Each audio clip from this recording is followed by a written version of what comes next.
My mother-in-law ignored my wishes and got my 3-week-old sick, but my husband said that I am overreacting. So I am closing this chapter and calling my lawyer. I have been married to my husband for 5 years. It has been wonderful. Aside from my mother-in-law, she's always had this emotional incest hold over him, and while he does try to come to my defense when she starts her nitpicking and sly comments, a lot of the time he drops the ball, like when it was our 3-year anniversary, and she came over knowing that I prepared all of this and ruined the night, and he said just let her stay. This time, I'm done. We just had our baby boy 3 weeks ago, and as you can imagine, I am not in the space for company or her flippant comments about how I'm parenting. I and my husband have both told her we need at least 2 months to get acclimated, and we don't want our son to get sick, and she will have to quarantine for at least a week before she can come over to see him. That may be a little much, but he's my first baby. After a week of badgering, she seemed like she understood. She assured him. This leads me to Friday. She comes over unannounced with balloons and presents, along with my sister-in-law, brother-in-law, and her 2 friends who I don't even know. I stood there in horror and shock as she darted toward my baby and kissed his face. I screamed at her and the family to get the hell out of my house. She called my husband crying,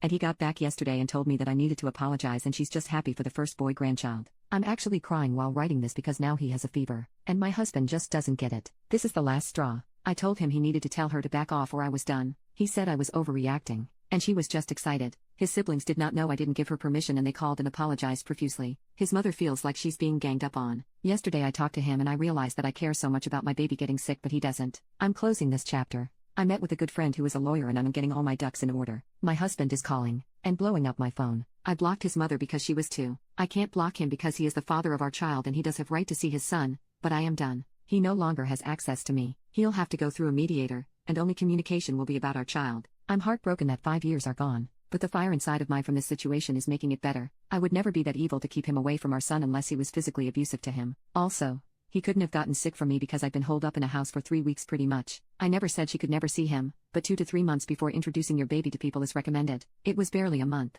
If she had just waited, she could have seen him next month with no problem. I don't completely hate her or dislike her. Do I think she's annoying and overbearing? Yes, but I would never keep her away from him. A baby under 3 months getting sick is dangerous, so no. I am not overreacting for wanting her to wait 2 more weeks to see him. My parents and family weren't allowed to see him either. It was never just about her because of what problems we had in the past. I would never be that evil unless she physically hurt him. Update 2. I showed my husband this Reddit post, and I let our doctor talk to him, and he sees how dangerous it was for her to bombard him like that, especially when we asked her to wait about 2 months. He had a long talking to from his uncle about asking me to apologize. This isn't fixed, and I'm still upset, but we are setting up therapy because he says that he does need some pointers to help deal with his mother. He did talk to his mother and she did apologize, and I do feel like it was genuine because she is very upset that he is sick and ding dong. Everyone, she has a cold. After she woke up feeling like crap, she called him crying and saying that she hopes this doesn't keep her from seeing the baby forever, and I assured her, just like I've been saying, that I was never going to keep her from seeing him forever. She is his grandmother and I would never want to do that. I told her she could see him after she's gotten over her cold, and I explained to her this is what I wanted to prevent. She said she's going to wait at least 2 weeks before she sees him and wear a mask to be extra safe. She's sitting on Zoom with my parents looking at him and talking to him.